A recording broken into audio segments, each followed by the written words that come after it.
All right, let's take you to one of the big stories we've been watching for you all morning. Basic Education Minister Siviwe Gwarube now having had addressed the shining stars of the Matric class of 2024. This is at a special breakfast that's held at Fairland in Johannesburg. Let's take you to our reporter on the ground, Hasina Gori, who is rubbing shoulders, Hasina, with the cream of the crop, as they say.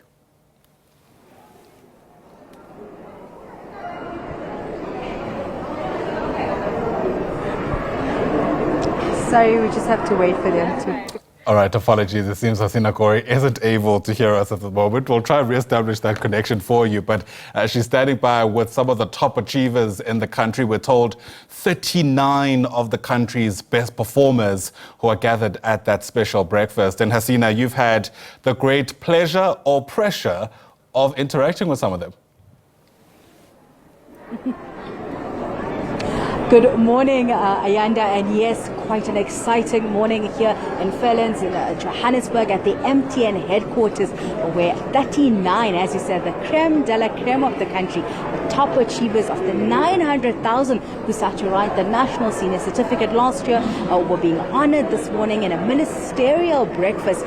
They were congratulated by the Department of Basic Education, the Minister, Deputy Minister, but also the stakeholders who are here. And what is quite interesting is that this is made up of pupils from across the country. Last year, Free State made top of the list. We're unsure yet whether they will hold that position, but also close behind KwaZulu-Natal and Gauteng. One of the schools that we are going to be highlighting right now is those that are from the deaf schools. So it have been doing sign language. And I'll bring in one of the teachers from KwaZulu-Natal. Anisha, you from a school who specifically works with those that are deaf and have disabilities. What has been that experience working with those children and having them being honored here today as part of the 39? Well, it's a very proud moment, obviously, and what makes us even prouder is that ever since sign language became a home language offered at schools, which in 2018, we have had learners in the top 3 from 2018 up until now. Mm-hmm. Yeah. And what are some of the challenges that your school faces? We know that there are challenges in the education sector as a whole, but specifically to your school, what are some of the challenges that have been faced and had to be overcome? Well, poverty is a great deal at our school. The children come from poverty, and well, that's something that we have to try and overcome. Another challenge that we as educators face is that sign language is developing, but for certain aspects of sign language, there's no sign for every word, which makes it a challenge for us, but we overcome it. That's amazing. And now, before I go to the pupil who is here, I want to bring in the Minister of Basic Education. Minister, quite a proud moment for you right now. You're here with the top achievers, the 39. What's the feeling? You know, you've just started in this ministry, just 7 months in, and here this moment is a culmination, one of the highlights of your department. What's that feeling right now? It's absolutely exciting. I think for me, one of the biggest takeaways here is that we've got these 39 young people who haven't had the easiest journey through high school. You'll recall many of these learners started their high school career right at the height of COVID. They lost some teaching and learning time, but they've really recovered, and we've got all of them achieving so much, and we will be able to hear just how the entire class of 2024 later this evening has performed. But I'm incredibly proud of these 39. I'm also proud of their parents, and I want to pay tribute to parents who've supported their learners, their children throughout this period. They've supported them, they've made sure that they're here. But also, another thing that excites me is just the diversity of the group of the top achievers. We've got differently abled learners. We've got learners from far-flung areas of the country. And it says to me that our education education system is finally at a point where it doesn't matter where you come from, you can also achieve what you need to achieve. Well, we celebrate. I don't want to eclipse this moment, but there was some concerns on the airtightness or whether or not the results were compromised in any way. You spoke earlier on it, but let's just go back and remind those that may have missed your earlier briefing on what is happening with regards to that bogus websites that were trying to prey on learners to get their results earlier than today. Absolutely. First of all, I want to assure all South Africans at home that there has been no compromise of the matric results. There has been no compromise on the content of the results. Those have been verified. Those have been kept secure. What we were concerned about are some of these websites who are parading as official websites and asking learners to pay money. And we are saying those websites, firstly, have been referred to the Hawks and state security. We are seeking to shut them down because they are preying on innocent learners and asking them for money. This is a crime in South Africa. It is a cyber crime and it is fraudulent behavior.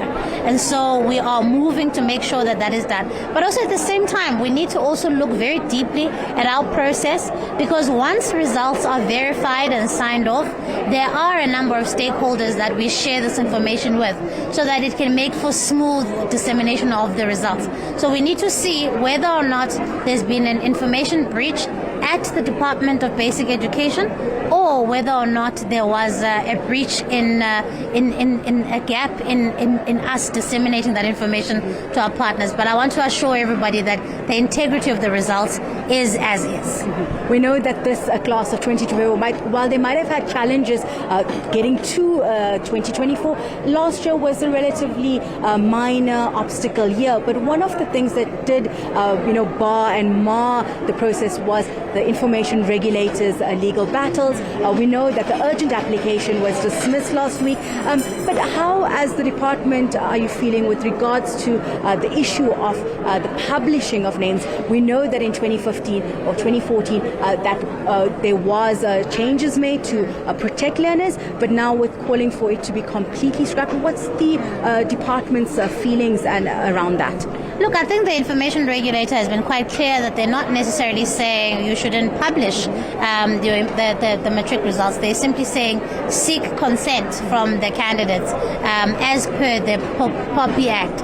And so we are simply saying that yes, we were unable to do so for the class of 2024 because of course the process has already begun and it's unfolded and it's now concluding. But we are saying that we will regularize our processes for the class of 2025 to make sure that we have explicit consent. And so our view is that this matter can be resolved out of court. I have reached out to the information regulator. They know that I'm very much open for us to seeing how do we comply with the POPI Act. So I think we will be able to resolve that for the next class.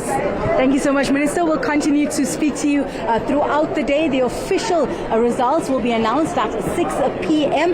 But we're going to continue with some of the students, and one of them that is quite unique. It's a differently able student, one who is deaf and uses sign language. Tlantla is here with me, and I want to ask her through the translator, how are you feeling today, and what is going through your mind being celebrated, by the minister? I am excited. I am happy. This is my first time. It is like I've achieved the top results. I'm just excited. How, did she ever think she'll make it here today?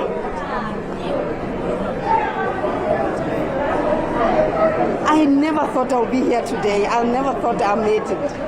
And can she tell us what would she be studying next year? I'm going to study towards education. I want to be a teacher for deaf children. I want to develop deaf children and develop deaf education so that I can achieve more than they are achieving now in the future. That is important for me. That is just one of the students here speaking through to us, one of the 39. And I want to bring our mom in. Ma'am, how are you feeling today, seeing your child being celebrated today? kakhulu ehlizweni yami igcwele ichichima injabulo echichimayo. Thank you so much, ma'am. Ngiyabonga kakhulu, ngiyabonga. Ngihappy. Thank you so much. That is, just one of the parents. And this is the sentiments that we've seen echoed throughout this morning from parents, from educators that are here, from the students who are being celebrated here, really culminating the 12 years, that hard work that was put in to get to that moment, overcoming the many challenges, many of them now looking to the future, to the prospects of where they will be heading to and those next steps. But for now, we'll continue to monitor the story, to bring you the different voices. But I end up back to you in studio. Hasina Gori, live to us there from Fairland. What an achievement for those 39 pupils and their parents. For now, thanks very much indeed.